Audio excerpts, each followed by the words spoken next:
백성의 어른들과 제사장의 어른 몇 사람과 하시듬은 어기 곁에 있는 흰놈의 아들의 골짜기로 가서 거기에서 내가 네게 이른 말을 선포하여 말하기를 너희 유다 왕들과 예루살렘 주민아 여호와의 말씀을 들으라.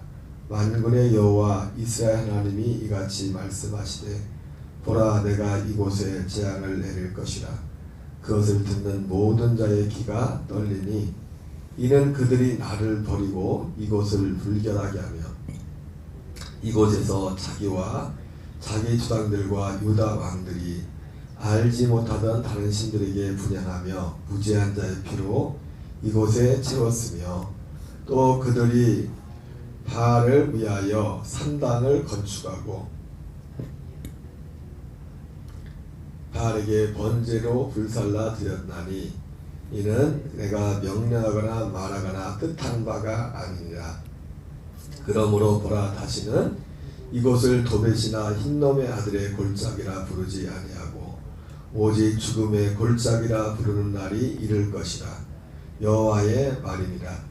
내가 이곳에서 유다와 예루살렘의 계획을 무너뜨려 그들로 그 대적 앞과 생명을 찾는 자의 손의 칼에 엎드러지게 하고 그 시체를 공중의 새와 땅의 짐승의 밥이 되게 하며 이 성읍으로 논란과 조롱거리가 되게 하리니 그 모든 재앙으로 말미암아 지나는 자마다 놀라며 조롱할 것이며 그들이 그들의 원수와 그들의 생명을 찾는 자에게 둘러싸여 곤경에 빠질 때 내가 그들의 아들의 살, 딸의 살을 먹게 하고 또 각기 친구의 살을 먹게 하리라 하셨다 하고 너는 함께 가는 자의 목전에서 그 옹기를 깨뜨리고 그들에게 이르기를 만군의 여호와께서 이와 같이 말씀하시되 사람이 토기장의 그릇을 한번 깨뜨리면 다시 완전하게 할 수 없나니 이와 같이 내가 이 백성과 이 성읍을 무너뜨리니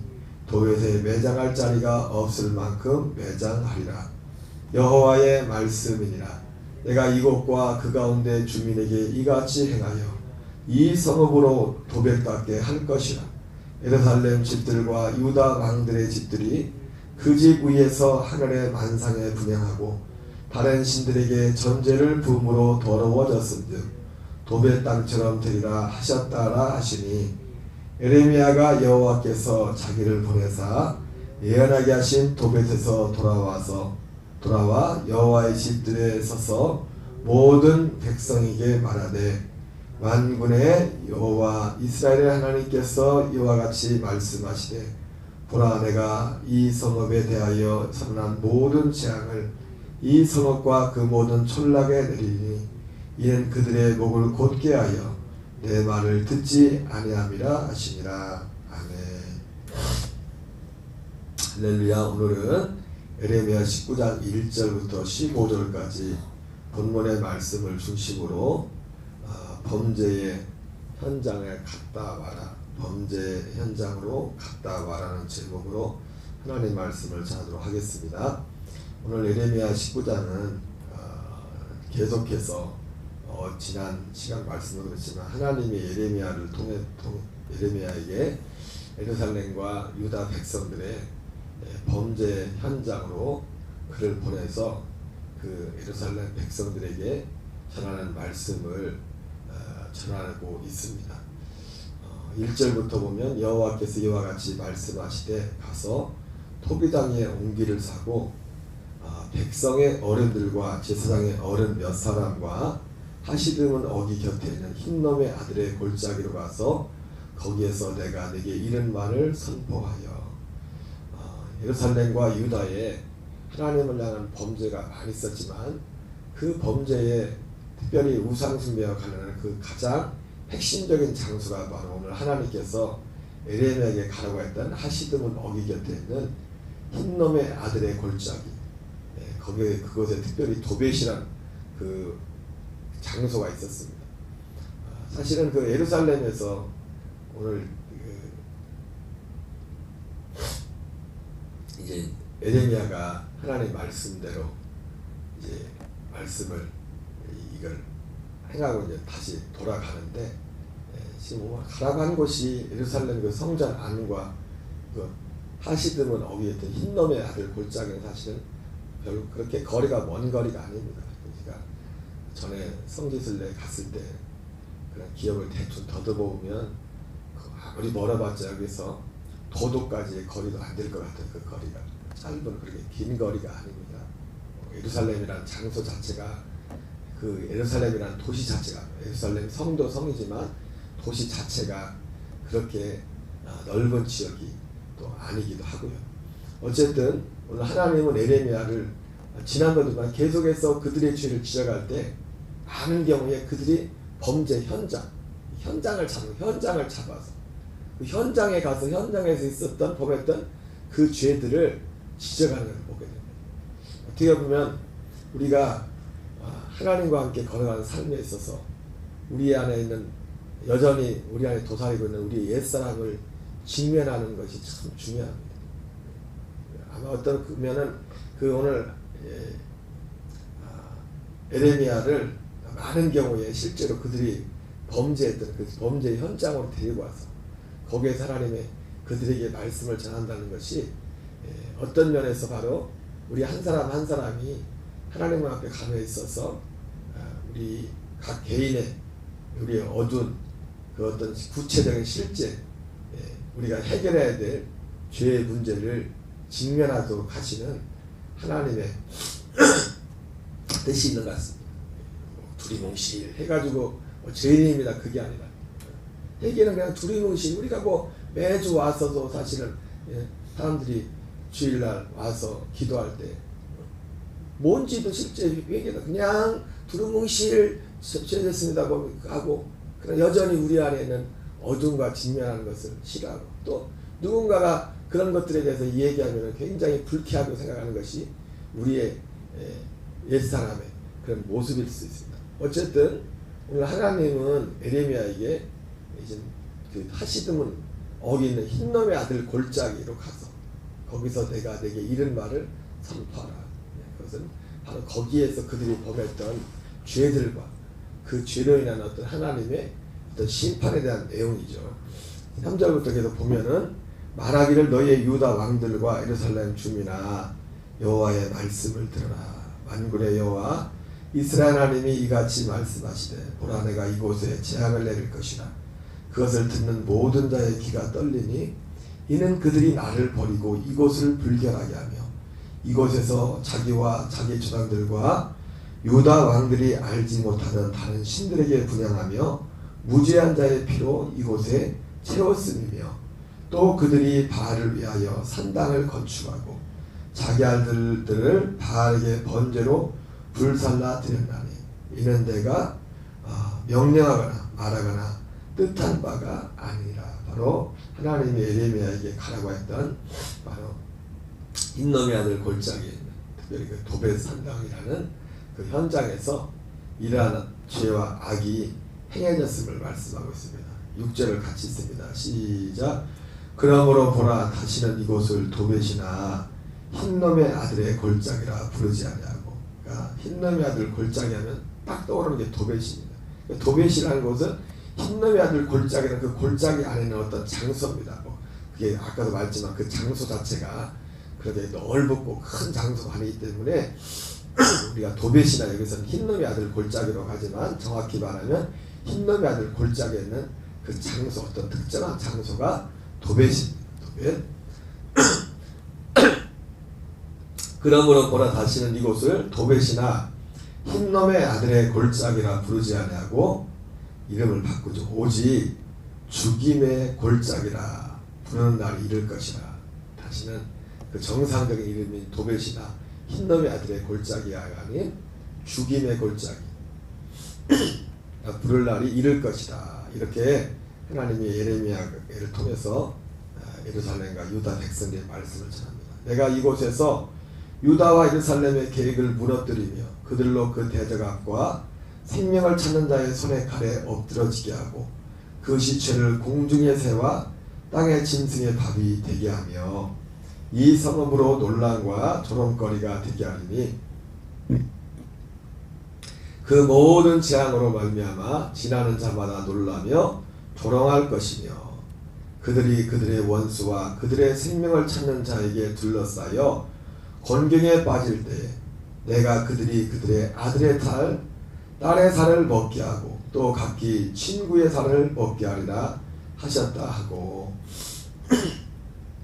너는 함께 가는 그래서 지금 9절까지는 그래서 하나님이 예루살렘과 유다에 행할 그 일들을 그 재앙들의 어떤 구체적인 내용들을 말씀하시면서 처음에 이제 10절 이하에는 이제 하나님이 예레미야에게 그 흰놈의 골짜기에 있는 그 도벳에 가라고 말씀하면서 그 토기장에서 옹기를 사서 가지고 가라고 했죠, 그죠? 그래서 이 말씀을 하면서 이 토기가 하나의 퍼포먼스를 합니다. 퍼포먼스를 행하게 해요. 10절부터 보겠습니다. 너는 함께 가는 자의 목 깃전에서 그 옹기를 깨뜨리고 하나님이 그 옹기를 사서 가지고 가라고 했죠. 예레미야도 그 가져가면 그 옹기를 사 가지고 가라고 한 이유가 뭐냐면 오늘 하나님의 이 예루살렘과 유다에 대해서 선포한 그 말씀이 이렇게 될 것이다. 그것을 보여주기 위해서 옹기를 가지고 가게 합니다. 그래서 가지고 그 옹기를 깨뜨리고 그들의 이르기를 만군의 여호와께서 이와 같이 말씀하시되 사람이 토기장의 그릇을 한 번 깨뜨리면 다시 완전하게 할 수 없나니 이와 같이 내가 이 백성과 이 성읍을 무너뜨리니 그것에 매장할 자리가 없을 만큼 매장하리라. 바로 하나님이 이 백성들을 심판하는데 그 옹기를 깨뜨리라고 한 것은 아주 친절하게 하나님이 설명해 주죠. 사람이 토기장의 그릇을 한 번 깨뜨리면 다시 완전하게 할 수 없나. 그죠? 우리가 그 새 차를 샀는데 아무리 기술이 좋다고 해도 사람이 마음이 그렇지 않습니까?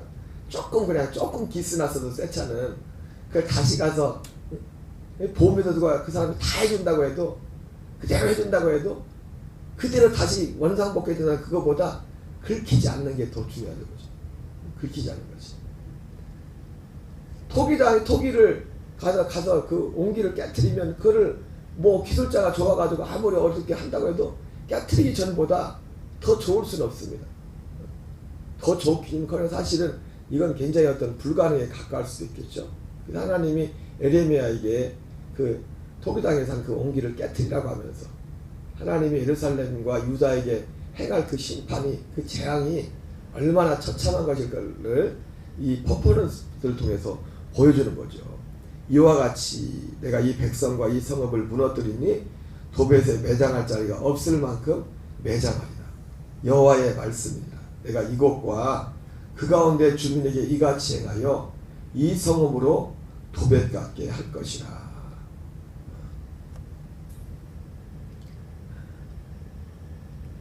13절입니다. 시작. 예루살렘 집들과 유다 왕들의 집들이 그 집 위에서 하늘의 만상에 분향하고 다른 신들에게 전제를 부음으로 더러워졌은즉 도벳 땅처럼 되리라 하셨다라 하시니.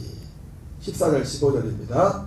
에레미야가 여호와께서 자기를 보내사 예언하게 하신 도벳에서 돌아와 여호와의 집들에 서서 모든 백성에게 말하되 만군의 여호와 이스라엘 하나님께서 이와 같이 말씀하시되 보라 내가 이 성읍에 대하여 선언한 모든 재앙을 이 성읍과 그 모든 촌락에 내리리니 이는 그들의 목을 곧게 하여 내 말을 듣지 아니함이라 하시니라. 오늘 하나님이 에레미야를 통해서 흰놈의 아들 골짜기 도벳에 가서 선포하게 하신 그 말씀에 관한 내용을 오늘 기록하고 있습니다. 근데 우리가 여기에서 우리가 정말 주목해야 될 하나가 있는데 그게 뭐냐면 오늘 제목이 뭐였습니까? 범죄 현장에 갔다 오라고 했지 않습니까? 범죄 현장에. 오늘 굉장히 눈에 띄는 건 뭐냐면 오늘 우리는 여기서 이제 하나님이 에레미야에게 지시했던 그런 내용들만 이렇게 보지만은 그 내용 이면에 뭐가 있냐면 오늘 14절 보면은 우리 읽는 사람들은 아무 생각 없이 그냥 읽었을지 모르겠지만 에레미야가 여호와께서 자기를 보내사 예언하게 하신 도벳에서 돌아와 이렇게 해서 도벳에서 돌아왔다고 말씀하고 있어요. 근데 사실은요 앞에 1절부터 13절까지 보면은요 에레미야가 13절까지는 하나님께서 철저히 에레미야에게 한 말씀만 있어요. 에레미야가 가서 했다는 내용은 없어요. 네? 하나님이 1절 13절까지 에레미야한테 에레미야야 너는 이렇게 해가지고 사람들 몇 명과 함께 토기장에게 옹기를 사서 가서 이렇게 말해라. 여기서 이렇게 말해라. 거기까지만 있지 에레미야가 실제로 거기 가서 그 현장에 가서 그렇게 했다는 내용은 기록이 되어 있지 않다고. 자, 그러면 에레미야가 그걸 했을까 안 했을까? 그대로 했죠, 에레미야는. 근데 에레미야가 오늘 이 본문에는 실제로 그 하나님의 말씀하는데 거기 가서 한 그 내용 어떻게 보면 생략이 돼 있어요. 생략이 돼 있고 가라는 말이 있었고 와서 했다는 말밖에 없어요. 저는 오늘 제목 자체가 우리의 범죄의 현장에 가서 갔다 오라고 했잖아요. 그죠? 오늘 우리는 이 성경을 보면서 예루살렘과 유다의 죄들을 보면서 이들의 죄가 어느 정도 심각했습니까? 가난이 그 죄의 심각성과 이꼴 뭐냐면 하나님의 재앙의 수준이에요. 재앙의 수준. 그러니까 하나님의 재앙의 수준. 그러니까 죄의 심각성이 어느 정도인지 모른다면은 하나님의 심판의 그 상태를 정도를 보면 됩니다. 예루살렘에 정작 자기 자신들이 가지고 있는 그 죄의 심각성이 예루살렘과 유다 백성들은 모르고 있었죠. 그래서 돌이킬 줄도 몰랐죠. 죄라고 생각하지도 않았고. 그런데 그들의 죄의 심각성은 하나님의 재앙을 통해서. 그래서 그 하나의 그 죄의 심각성을 보여주는 것이 재앙의 그 정도를 앞으로 그들이 임할 그 재앙의 그 정도를 보여준 퍼포먼스가 온기를 깨트려서 봐라. 이 온기를 깨트리면 다시 이걸 예전처럼 회복하기 힘든 것처럼 나의 재앙이 이럴 것이다. 내가 이렇게 너희를 심판할 것이다. 이렇게 하나님이 말씀하신 데는 바로 그 이면에 그들의 죄악의 심각성이 얼마나 심각한가. 그래서 그들을 실제로 흰놈의 골짜기 그 도배 산당으로 범죄 현장에 그들 데려가서 말씀하셨어요. 그럼 여러분 우리의 범죄 현장은 뭐다? 범죄 현장은 진짜 도배 산당은 눈에 시각적인 것이지만은 우리의 범죄의 현장, 우리의 죄의 현장은 어디예요? 우리 각자의 애쓰다람의 애차함이다. 애차. 그걸 어떻게 보면 오늘 19장 전체 본문의 기록을 통해서 우리에게 하나님이 교훈하시는 겁니다. 뭐예요? 오늘 아까 말했지만 오늘 본문의 특이점은 뭡니까? 하나님이 우리는 그냥 보면 예레미야가 이렇게 그냥 한 것처럼 그것만 물론 당연히 갔어요. 예레미야는. 근데 오늘 본문에는 예레미야가 하나님께서 말씀하신 대로 가서 간 얘기는 기록이 안 돼 있어요. 그럼에도 불구하고 우리는 예레미야가 그 말씀을 그대로 순종한 것을 알죠. 왜?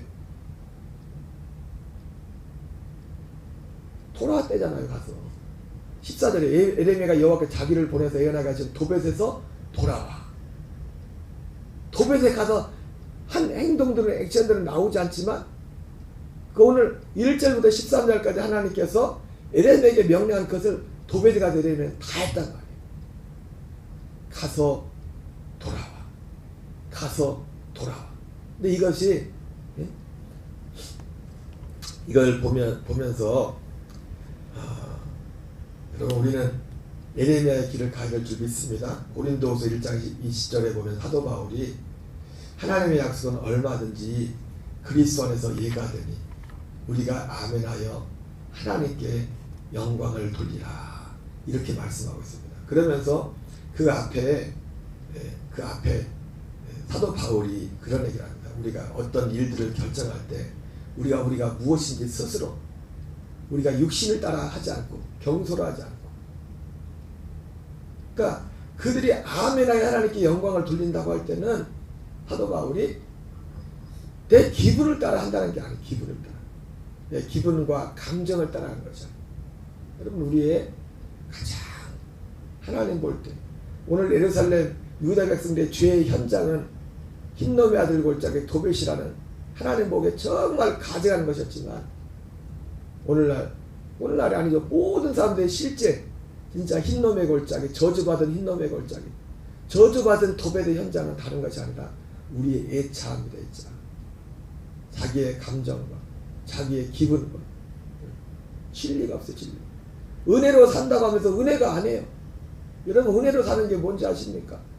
그리스도로 사는 게 은혜로 사는, 그것만 은혜로 사는 거예요. 은혜로 산다고 하면서 항상 자기의 감정과 자기의 기분을 따라서 자기의 어떤 세상적인 생각을 따라서 우리는 그것을 직면해, 그것을 직면해야 돼요. 우리는 거기에 갔다 와야 돼요. 매일매일. 사도 바울은 매일매일 거기를 갔다 오는 사람이죠. 그렇죠? 날마다 자기의 사람을 죽음에 넘겨줘. 자기의 사람을 죽음에 넘겨주려면 자기의 사람을 직면을 해야죠. 어떻게 직면하지 않고 그걸 죽음에 넘겨줍니까? 그냥 은혜 하면 그냥 그게 되는 거예요. 그게 매일매일 오늘 이 말씀을 통하여 예수님이 베드로에게 요한복음 21장에 시몬아 시몬을 향해 기다려. 네가 젊어서는 띠띠고 네가 스스로 원하는 것으로 다녔거니와 늙어서는 남이 네게 띠띠고 내가 원하지 않는 것으로 너를 데려가리라. 이렇게 말씀했어요. 젊어서는 뭡니까? 예. 여러분 하나님의 일을 한다면서 자기 기분으로 자기가 좋아서 얼마든지 열심히 할 수 있어요. 예, 그것도 좋습니다. 근데 진짜 하나님의 일은 내가 좋아서만 하는 게 아니에요. 내 기분, 내가 좋다는 건 뭐예요? 내 기분이 좋다는 거죠. 내 마음이 좋다는 거죠. 하나님이 진짜 하기 원하는 일은, 여러분 하나님의 일은 무엇입니까? 예수님이 베세다 들녘에서 예수님을 쫓아왔던 사람들한테 그렇게 말하지 않습니까? 너희 썩을 양식으로 일하지 말고 썩지 않은 양식으로 일해라. 그때 그들이 부르죠. 그럼 그 하나님의 일이 뭡니까 대체? 이게 물어봤더니 하나님의 일은 하나님이 보내신 자를 믿는 게 하나님의 일이에요. 하나님의 일은 기본적으로 우리가 생각한 것처럼 뭐 어디에 막 교회를 짓고 뭐 엄청난 큰 일을 하는 것, 예, 그것도 하나님의 일인데, 근데 그보다 더 근본적인 게 있어요. 근본적인 거. 왜 교회 건물도 짓고 그런 일들을 해야 됩니까? 하나님의 일은 우리 한 사람 한 사람이 옛사람으로 내 기분대로 내 생각대로 사는 게 아니라 이제는 내가 사는 것이 아니요 오직 내 안에 계신 그리스도로 살게 하는, 그게 하나님의 일이야. 그게 하나님의 일이에요. 여러분 우리는 하나님의 일을 해야 됩니다. 오늘 에레미야, 오늘 본문 속에서는 에레미야에게 하나님이 하시라 말씀하신 명령하신 그 말씀보다 더 중요한 게 뭐냐, 말씀만큼 더 중요한 게 뭐냐면 에레미야에 순종했어요. 순종이 없으면 아무것도 아니죠. 아무리 말씀을 들어도 그 말씀 앞에서 에레미야도 그래 보세요. 요나처럼 요나에게, 요나가 그랬잖아요. 다윗에게 가서 말씀 전하니까 기분 나빠가지고 자기 마음에 안 들어가지고 다른 데로 가버리잖아요. 에레미야가 그랬다 쳐보세요. 40년 동안. 근데 에레미야는 40년 동안 그렇게 힘들고 어렵지만은 그 하나님 앞에 아멘했어요. 자기의 감정과 자기의 기분을 따라 하는 것이 아니라 진리를 따라서 하나님의 말씀을 따라서. 여러분 우리 모든 녹동감리 교인들 오늘 하나님이 명령하십니다. 갔다 와라. 갔다 와라. 이 갔다 와라는 이 한 말씀, 갔다 와서 오늘 에레미야의 이 하나의 시에는 사도 바울이 말했던 것처럼 내가 하나님 앞에 아멘하여 하나님께 영광을 돌리라. 내 감정에 내 기분에 아멘하는 게 아니라 하나님의 진리 성령 안에서 아멘하고, 내가 젊어서는 스스로 띠뛰고 내가 원하는 것도 다 했지만 이제 그러면 안 돼. 언제까지 그렇게 할 거야? 늙어서는 남이 내게 띠뛰고 내가 원하지 않고, 내가 그 원함은 어떤 거예요? 옛사람의 원함이에요. 옛사람의 원함. 하나님의 일을 한다면서도 얼마든지 옛사람의 원함을 따라 하나님의 일이라는 것을 가정에서 할 수가 있어요. 그러나 진짜 하나님의 일은 눈에 보이는 어떤 큰 것이 아니라 내가 아닌 그리스도로 살아가는 것. 이 자체, 이 근본이 하나님의 일이고, 교회 건물을 짓고 어떤 한 모든 것들은 이 일을 확장시키기 위해서, 이게 이루어지지 않으면, 이것이 목적이 되지 않으면 하나님 앞에 갔을 때는 아무것도 남을 것이 아무것도 없습니다. 오늘 우리도 에레미야가 갔던 그 길, 바울이 갔던 그 길, 장차 후에 사도 베드로가 갔던 그 길, 그 믿음의 길을 가는 저와 여러분 되시기를 주의 이름으로 축원합니다. 우리 주기도문으로 마치겠습니다. 하늘에 계신 우리 아버지여, 이름이 거룩히 여김을 받으시오며 나라 임하옵시며 뜻이 하늘에서 이루어지는 것 같이 땅에서 이루어지이다. 오늘날 우리에게 일용할 양식을 주옵시고 우리가 우리에게 죄 지은 자를 사하여 주고 같이 우리의 죄를 사하여 주옵시고 우리를 시험에 들게 하지 마옵시며